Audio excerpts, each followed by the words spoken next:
Olá, gente boa, muito boa noite. Estamos iniciando o Papo Dinâmico na PUC TV Goiás.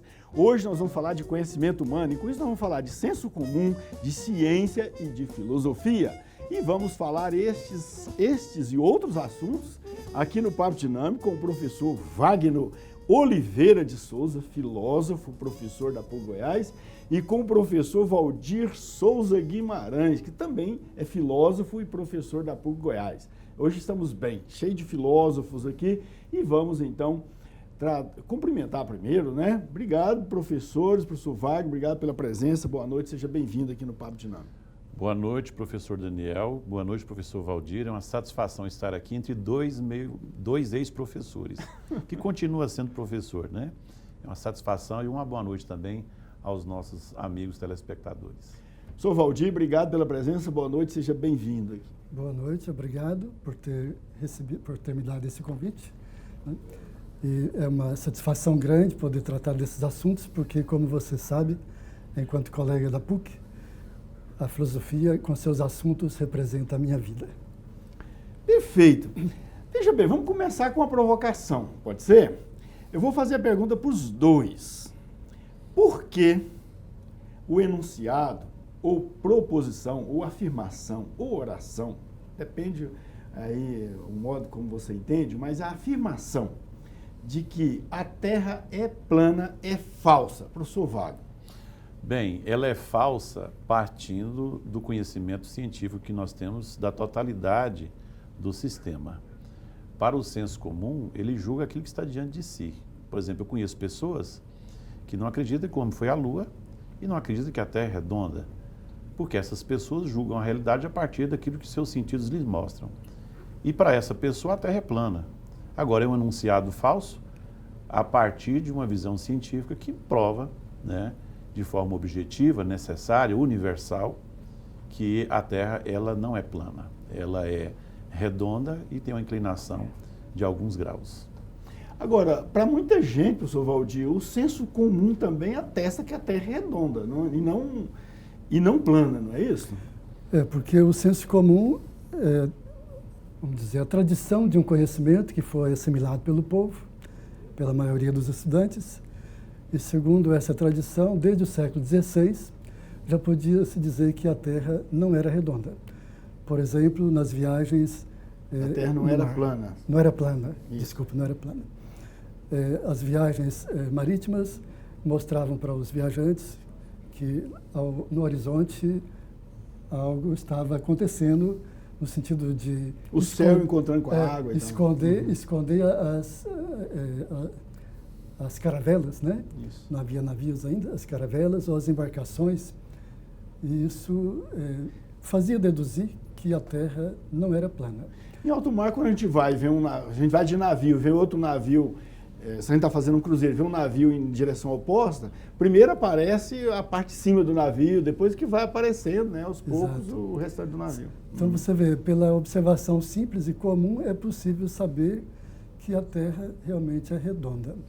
Agora, tem um fato interessante do nosso aeronauta brasileiro. O ministro de Ciência e Tecnologia. O ministro da Ciência e Tecnologia, já que o testemunho dele deve ser coisa que precisa ser levada em conta, né? Ele declarou numa entrevista que viu a Terra redonda, do alto. Né? O nosso ministro, para quem não acompanhou aí, ele é o único astronauta brasileiro que foi ao espaço, né? Foi ao espaço. Foi ao espaço. Então, se observar os fatos for critério de bom conhecimento, esse testemunho já é, para nós, no mínimo, interessante.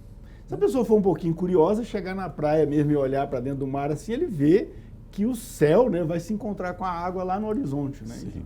Mas essa visão, ela se perpetuou até o começo da modernidade, né? O Giordano Bruno, quando ele fala da infinitude do universo, e naturalmente depois veio Copérnico, Kepler, o próprio Galileu, que vão provar, Galileu vai provar através da luneta que a Terra ela é redonda. Mas até então, o próprio Descartes diz, olha, durante séculos os nossos sentidos nos enganaram, né? Então, e é aí que nasce o conhecimento científico, né? É claro, os grandes navegadores, eles desconfiaram que havia algum problema naquela tese de que a Terra era plana e que se fosse navegando até um certo ponto, cairia no Cabo das Tormentas, que seria uma espécie de abismo.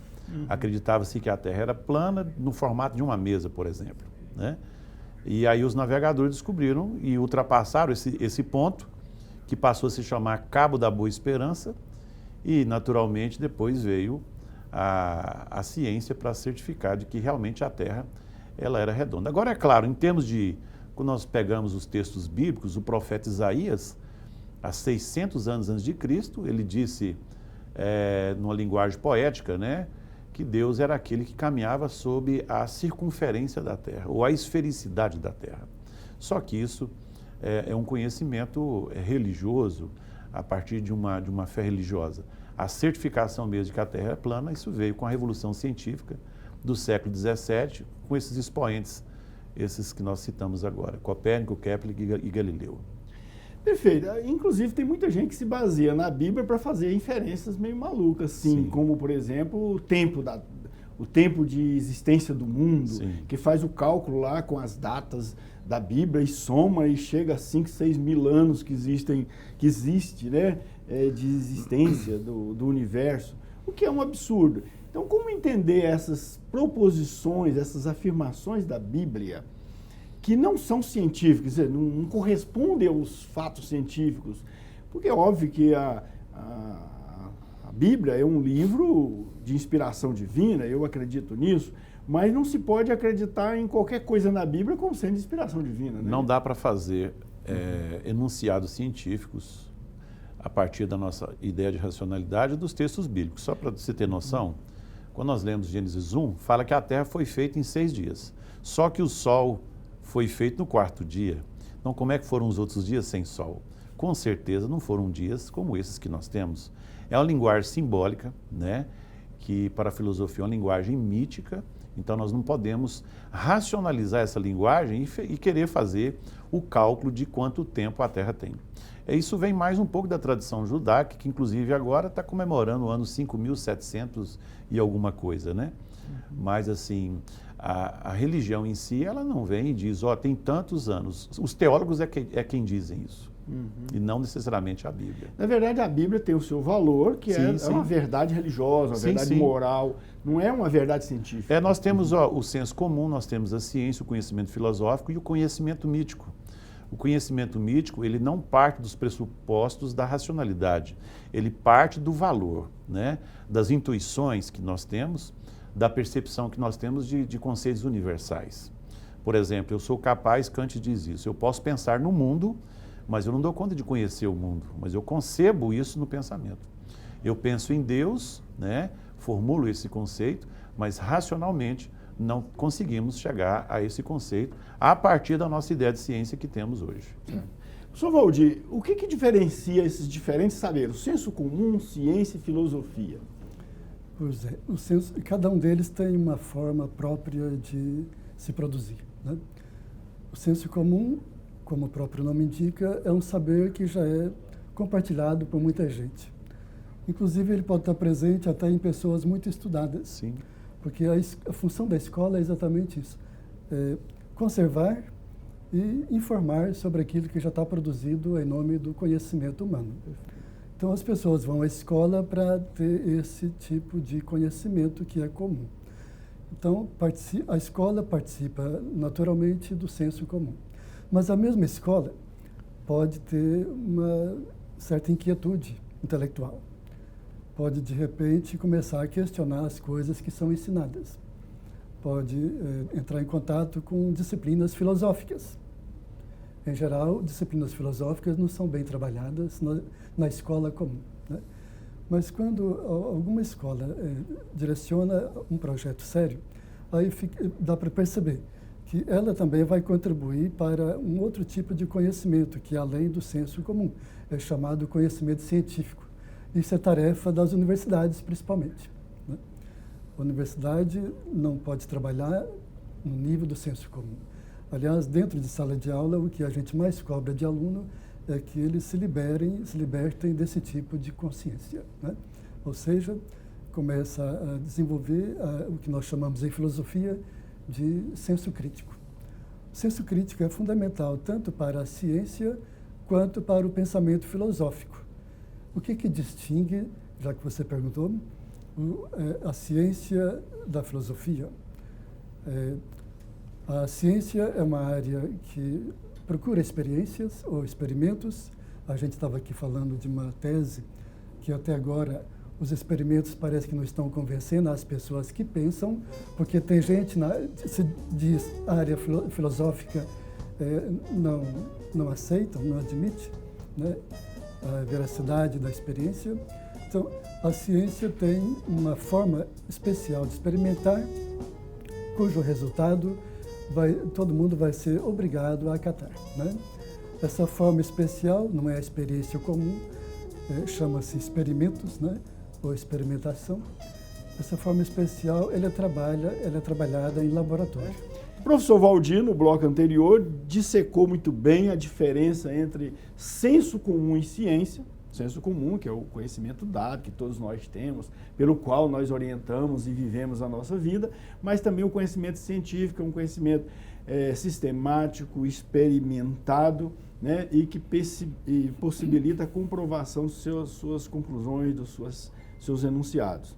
E ficou faltando explicar a diferença agora de ciência e filosofia, professor Valdir. Da ciência à filosofia nós estamos a um passo.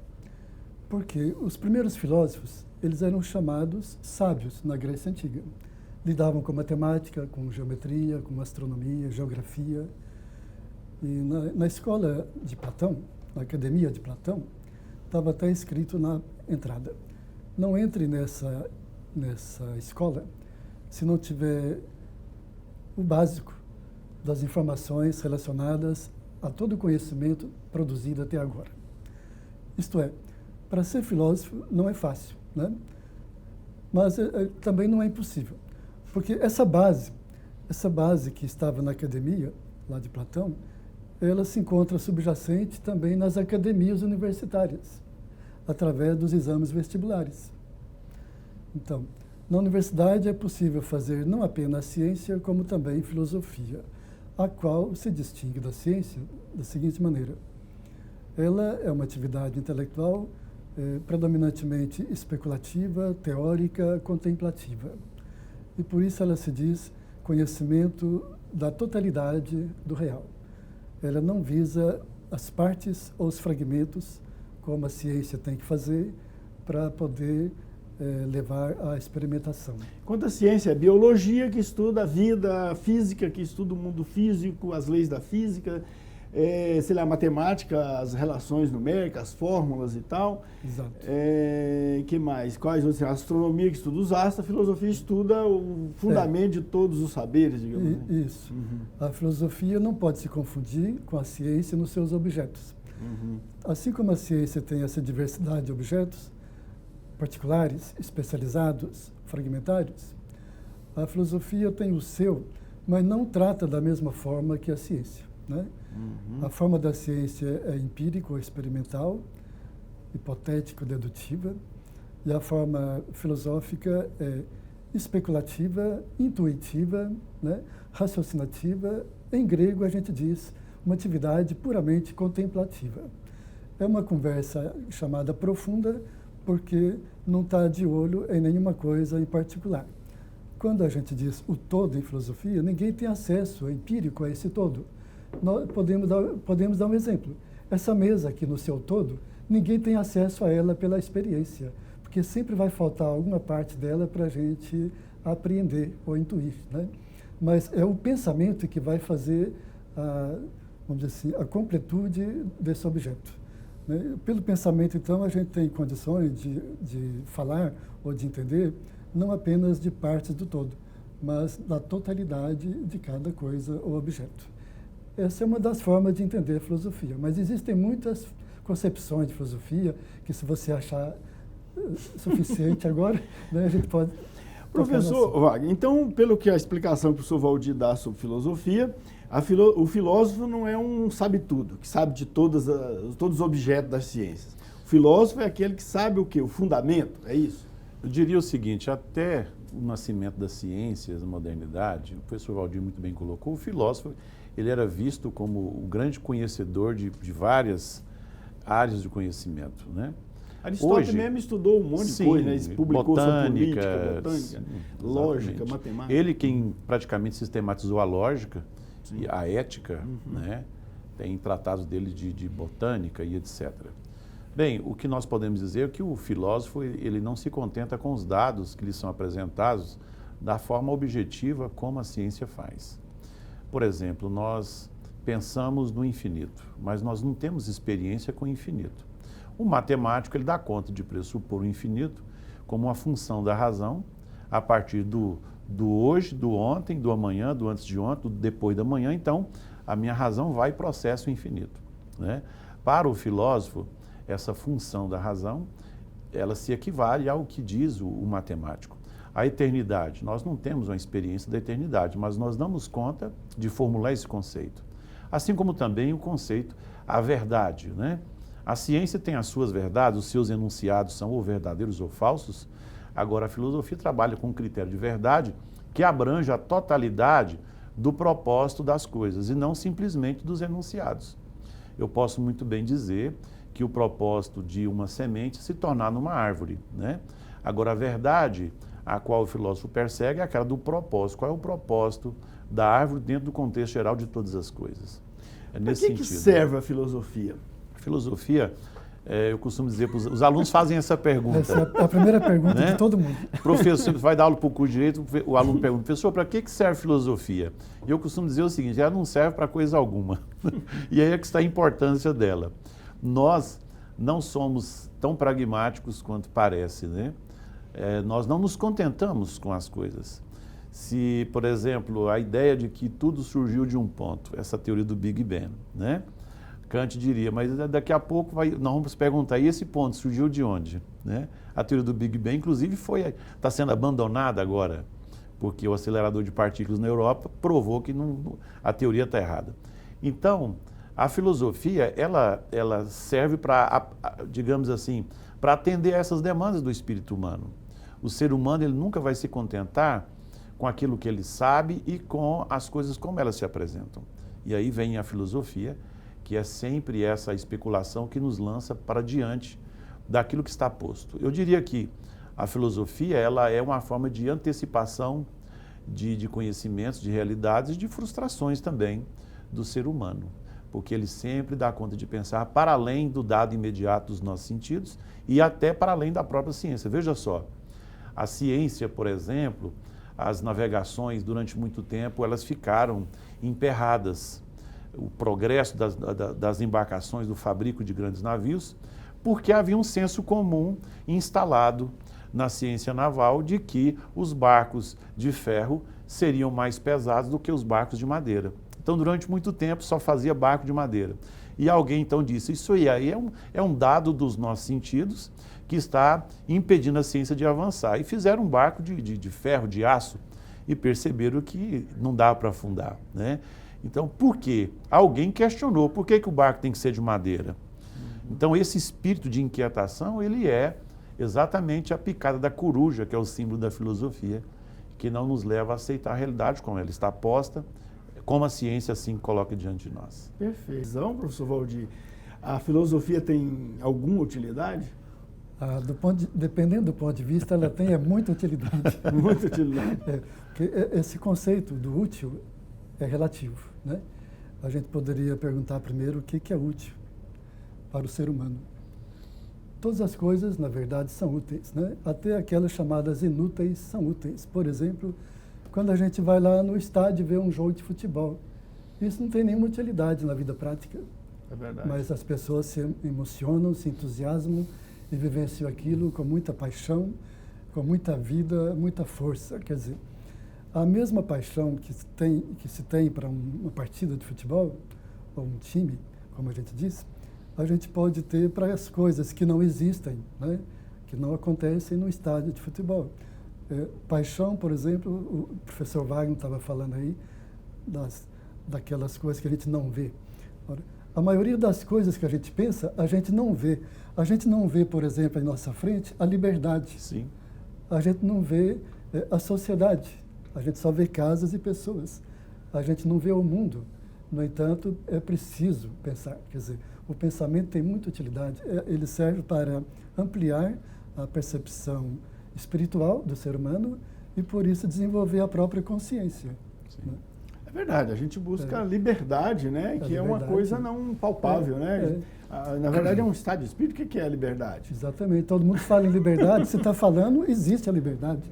Mas cadê? É invisível. Né? A gente só pode pensar. Talvez as coisas mais importantes na vida são aquelas que a gente só pode pensar. Né?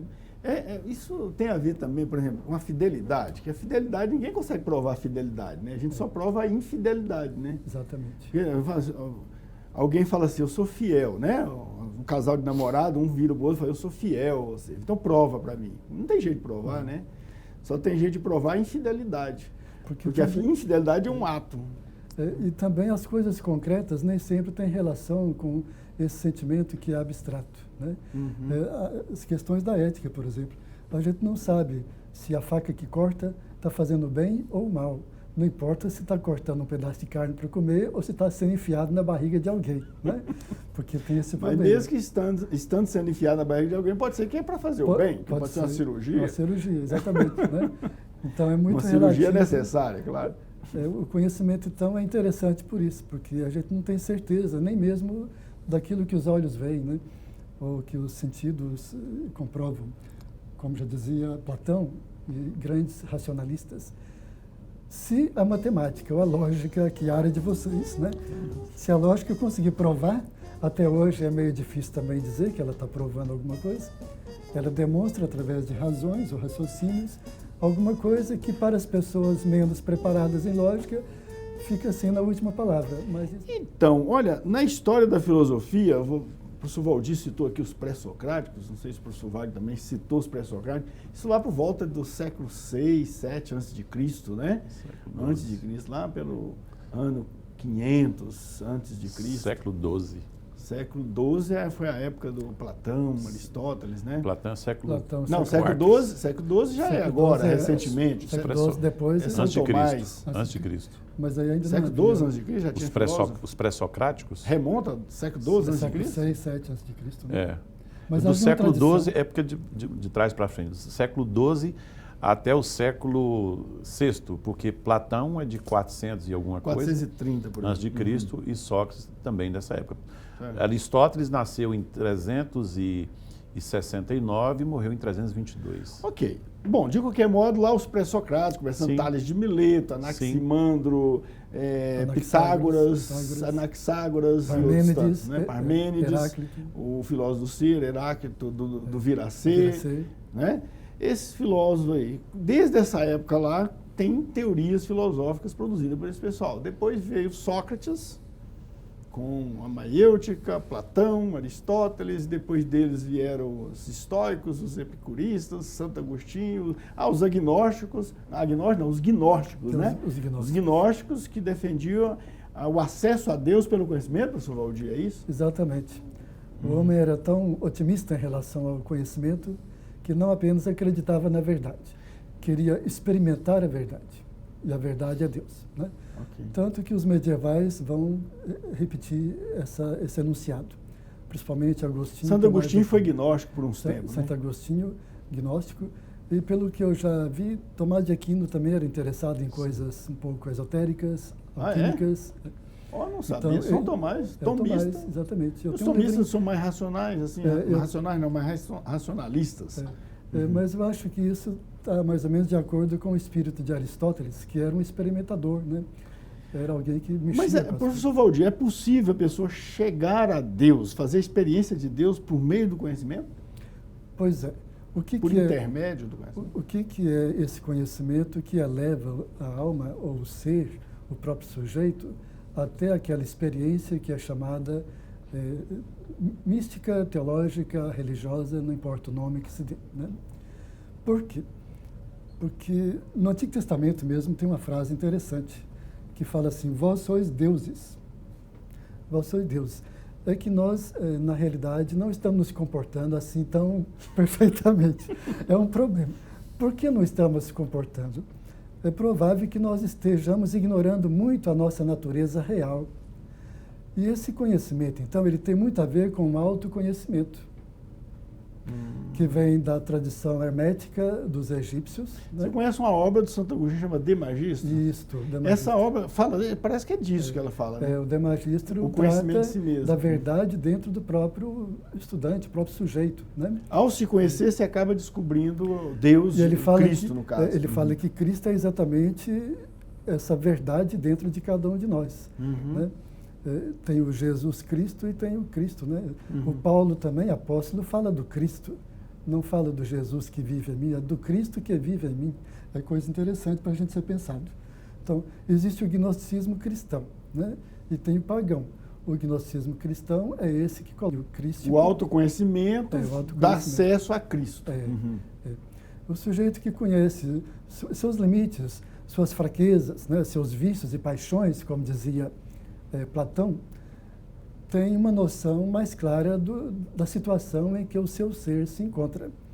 E como Sócrates, mestre de Platão, sugeria, pela maiêutica, e também pela sua pregação do conhece-te a ti mesmo, Sócrates parecia ser um sujeito bastante evoluído internamente, né?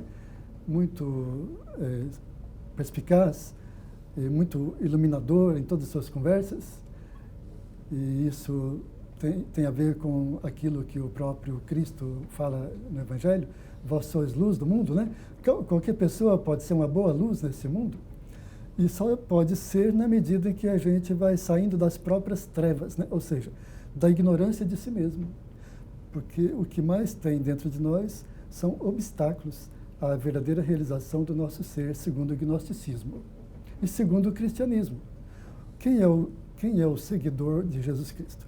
É aquele que na sua vida dá exemplo de um ser cada vez mais perfeito, imitador de Jesus Cristo, né? Ou seja, opera nas obras, nas palavras e na sua vida coisas que são, no mínimo, eticamente admiráveis. São santos na história, né? Então, mas tem santos criados por Deus, como disse Kant, né? E tem o santo que consegue ser reconhecido pela Igreja Católica. Não são criados por Deus, são reconhecidos pelas suas obras, né? Quem é o santo? É aquele que, de fato, purificou tanto o seu ser, chegou a tão grande avanço interno, que agora se torna senhor da própria natureza, senhor da natureza. Tá, mas veja bem, hoje eu recebi um pensamento que falava alguma coisa assim. Se você quer ser, se você domina o outro, você é forte. Mas se você domina a si mesmo, você é poderoso. Certo? Então, assim, uma pessoa que tem um alto domínio das suas, sei lá, inclinações, todas as suas propriedades, é uma pessoa muito poderosa porque tem um alto domínio de si mesmo, né? Exatamente. Mas, assim, o professor Wagner acho que pensa diferente. Para você chegar a Deus não basta conhecer, tem que ter a fé também, professor. Sim. Isso a gente afirma a partir dos textos bíblicos, né? É uma visão cristã. Quando Cristo diz, né, ninguém vem ao Pai, ele não disse ninguém vai ao Pai. Ele disse ninguém vem ao Pai a não ser por mim. Ele está deixando bem claro que ele é o caminho.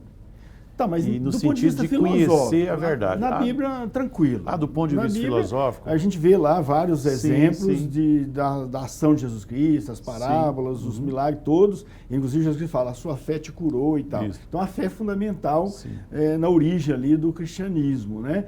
Mas, do ponto de vista filosófico, é possível a pessoa chegar a Deus só pelo conhecimento ou é necessário, em algum momento, ele ter fé? Olha, até hoje, dos filósofos, nós não encontramos ainda um que tenha formulado isso com muita propriedade. Nós temos fragmentos, por exemplo, o professor Valdir citou Sócrates, Platão, que foi o grande autor de Sócrates, fala, por exemplo, da reminiscência das almas, de como esse processo se dá, né, ao longo de várias vidas, isso em Sócrates e Platão. Agora, a teoria de Hegel, da dialética de Hegel, que leva ao espírito absoluto, não é? Sim, mas não seria... Isso é uma visão da totalidade, não necessariamente do ser humano que chega a essa ideia de Deus, né? O espírito em Hegel. Nós não temos, assim, um filósofo que teorizou exatamente esse acesso à divindade por meio da filosofia, a não ser esses fragmentos. E a teoria de Descartes, lá nas meditações, que ele vai fazendo aquela reflexão até chegar a Deus? Ele através, Deus como um ser bom. Isso, ele vai dizer, eu penso na perfeição, mas eu não sou perfeito, porque se eu fosse perfeito eu não duvidaria das coisas. E se eu penso na perfeição e eu não sou ela, então ela está fora de mim. Isso é o máximo que ele diz, né? Mas isso é uma formulação de Deus gnóstica. E não necessariamente é uma desses filosofia... filósofos todos, começam lá de Tales de Mileto e chegando em quem agora? O filósofo mais disponível hoje? Os mais recentes são absolutamente ateus, né? Nem formula mais. Mas desses filósofos todos, qual o filósofo assim, que se deve recomendar para alguém ler e seguir?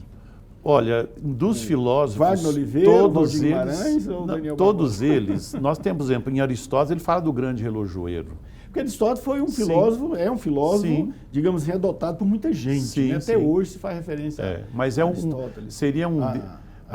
A ideia de Deus em Aristóteles é de um Deus imanente, não de um Deus transcendente, como a tradição hebraica cristã tem colocado, né? Deus pessoal, por exemplo. Sim. Nesse sentido, no Deus imanente, o panteísmo, por exemplo, nós temos uma gama enorme de filósofos que vai mostrar isso, né? Spinoza, por exemplo, e outros tantos, mas não assim, nenhum deles necessariamente se ocupou exatamente com essa questão de fazer da filosofia um acesso a Deus, né? Professor Valdir, rapidinho, a musiquinha tocou? Pois é, a música atrapalhou. Mas eu queria dizer que a minha concepção gnosticista de Deus não coloca um Deus assim tão distante, tão difícil. É bem próximo, está dentro de nós mesmos, é uma realidade que precisa acontecer, né? Isso pode aumentar a nossa fé, porque a fé é super poderosa. Você falou o termo poderoso, né? O maior poder, com certeza, é o poder que a gente faz despertar de dentro de nós, sem nenhum argumento, sem nenhum raciocínio, sem nenhuma doutrina. Isso é um ato de fé, né? Existe o poder da fé e o poder da razão. E aí, veja bem, professor Wagner e professor Valdir, o que ocorre? Ocorre o seguinte, a criançada aí está estudando no ensino fundamental, já estuda, né, por exemplo, o movimento de translação, o movimento de rotação. Rotação é o movimento que a Terra faz sobre si mesma. E translação é o movimento que a Terra faz em torno do Sol durante 365 dias. E tem uma afirmação lá em ciências que os estudantes estudam que, se não me engano, o Sol é 1.300.000 vezes maior que a Terra. 1.300.000 vezes maior que a Terra. Mas a gente olha ali para cima e vê o Sol pequenininho, um pouco maior. É uma pizza gigante, né? Uma pizza grande. Uma pizza grande. Não é 1.300.000 vezes maior do que a Terra. Por que essa proposição é verdadeira? E por que, de repente, alguém cisma em suspeitar que isso é invenção de cientista? Professor Valdir, vou começar com o Valdir. Essas pessoas que suspeitam dos sábios, cientistas, são ignorantes. É porque elas não sabem fazer cálculos, né? Não sabem fazer cálculo. Não sabem fazer cálculo. Olha a distância que existe entre a Terra e o Sol. Eu não sei exatamente, não sei de cor qual é a distância. É alguns milhões de quilômetros. O certo é você que gasta 8 minutos, se o Sol apagar, gastaria 8 minutos. 8 minutos, exatamente. A gente ainda ficaria com a luz do Sol segura aqui por 8 minutos. Pela velocidade da luz, é uma distância muito grande. 300 mil quilômetros por segundo. Então, fazendo o cálculo, a gente não pode, com um bom senso, acreditar que aquilo que a gente vê pequeno é de fato pequeno. Vou te dar um exemplo também. Ali, a torre da igreja. Eu moro no setor universitário e avisto a torre da igreja lá no centro da catedral. Eu avisto ela redonda. Eu chego lá perto, ela não é redonda. E está tão perto, como é que eu fico tão enganado assim, né, sendo tão perto? É um avião mesmo, passando no espaço, a gente vê lá, é pequenininho, né? Quando chega lá no aeroporto, a gente até assusta o tamanho dele, né? Então, é uma ingenuidade. Isso chama conhecimento ingênuo, né? Conhecimento empírico, que não tem nenhum valor de verdade. Por que, professor Wagner, apesar de todos os avanços da ciência e da filosofia, tantos conhecimentos, tantos métodos, inclusive de descobrir a verdade verdadeira, não a verdade inventada, fantasiada, ainda existem pessoas que fazem afirmação tão absurda como essas de que o Sol não é maior que a Terra, de que o homem não foi à Lua, de que não existe aquecimento global, de que, sei lá, o que mais diz aí, que a Terra é plana e outras coisas, tantas, que vacina faz mal. Por que existe isso ainda? Bem, nós temos a convicção, ela é formada em nós sem muita participação da nossa racionalidade. E é possível que essa convicção, ela seja tanto de natureza científica e não racional, assim como ela também pode ser totalmente acientífica, né? O mesmo cidadão que tem convicção de que o seu time é o melhor de todos do campeonato, mesmo que tenha 30 anos que não ganhe campeonato algum. Não, o Goiás é o melhor, né? Então é uma convicção, Eu não vou nem dizer o meu. né? É uma convicção que se forma em nós sem a participação da razão. Sim. Qual é a pessoa que dá conta de dizer por que ela torce para um time? Ela não dá conta de colocar isso em termos racionais. Não, mas tem né? gente assim importante. A gente já Sim, viu presidentes sim. de nações, presidentes de países, lideranças políticas importantes, fazendo afirmação absurda assim. Sim. Não pode ser por ignorância. Faz uma afirmação dessa por alguma razão que não é ignorância. Mas é o que eu estou dizendo, a convicção que nós temos, ela não tem muita participação da nossa racionalidade. Aí é que está a grande questão. Essa convicção, ela pode ser religiosa, ela pode ser uma convicção relacionada a dados da nossa realidade, Mas de tem forma gente também absurda. querendo aproveitar a ignorância Sim, dos outros para sim, dominar também. com né? certeza. Então, por exemplo, é muito comum em sala de aula você se deparar com um aluno que já está na segunda, terceira graduação, que não acredita em como foi a Lua, né? Então, isso é muito comum. Agora, é claro, isso é um fechamento sobre si mesmo, um dogmático que se fecha numa verdade e não se abre para o mundo, né? Porque os dados estão postos aí para todo mundo e não há intenção de um ser humano de querer sair utilizando disso de qualquer maneira para ludibriar uma pessoa. Talvez para ludibriar muito, sim, né? A verdade científica esteve a serviço da política e etc. Mas não ao ponto de digamos assim... Porque nesse caso não é nem a verdade, né? É a inverdade que está a serviço da política. É a convicção. É o que eu estou dizendo, a convicção, eu tenho uma convicção. Essa convicção não é necessariamente religiosa. Por exemplo, nós tivemos o caso de Hitler, vamos chegar em Hitler. Hitler, Chamberlain foi um dos teóricos de Hitler, ele pegou a teoria da evolução de Darwin e formou uma convicção. Isso foi usado da pior maneira na vida política. Mesmo a teoria científica também pode levar as pessoas... Sim, nós temos... Não só a ignorância, não só aproveitar a ignorância, sim. mas de certo modo é aproveitar a ignorância. Pega uma teoria, no caso da teoria da evolução, eles achavam que o alemão era o cume da evolução. Né? Nós tivemos, por exemplo, alguns cientistas da época de Galileu que defenderam a tese, eu esqueci o nome agora, de que era possível, né, a Terra girar ao redor do Sol e os dois fazer com que todo o restante girasse ao redor desses dois planetas. Uma coisa totalmente impensável, mas de um grande matemático. Mas ele não tinha informação científica, não tinha os dados, era só cálculos. Ele formou essa convicção. Né? E influenciou gente? Exatamente, sim, muita gente. É o caso que nós citamos, por exemplo, da indústria naval, a convicção de que a madeira é mais leve do que o ferro. Tem uma convicção. E muitas vezes, para quebrar essa convicção, não é nada fácil. Na esfera individual é mais difícil, porque a pessoa, depois de uma certa idade, ela se torna mais fechada para certas novidades. Porque deixa de ser um conhecimento, vira uma crença mesmo. Exatamente, dogma, exatamente. Jeito, né? Toda crença, ela parte de convicções. Né? Até mesmo acreditar na ciência tem um pouco de não razão nisso, porque tem um pouco a ver com a nossa aceitação perante o mundo, né? Então, mas isso é algo que carece de outro programa para a gente adentrar mais a fundo. Professor Waldir, a gente viu aí que a modernidade iniciou com essa forma de conhecer que é a ciência. Né? Eliminou ali, se não me engano, há várias versões, mas uma delas é que aquela causa final de Aristóteles não se aplicaria aos fenômenos da natureza, que a natureza, então, tem causa eficiente, causa material e causa formal, mas não tem causa final. E isso possibilitou que a ciência, então, progredisse, desenvolvesse a tecnologia e ganhasse um status aí do conhecimento referência, do critério, digamos assim, da verdade, o conhecimento que resolveria as dissensões. Mas agora, diante de tanto obscurantismo que a gente vê aí, gente colocando em xeque os postulados da ciência, o que fazer para a ciência, de repente, se recompor e conquistar novamente seu espaço? Só por meio de redes sociais e mídia não é possível. Pois é, no meu modo de ver, eu acho que o sujeito moderno, com a sua liberdade, deságua em posturas pouco racionais, pouco lógicas, pouco válidas. Porque passou a predominar não o conhecimento lógico-racional. Nós chamamos hoje de conhecimento puramente pragmático. Eliminar a causa final, que segundo Aristóteles é exatamente a finalidade da coisa. É exatamente o que dá sentido a todas as coisas. Ele chama de bem. A causa final é o bem supremo. Sim.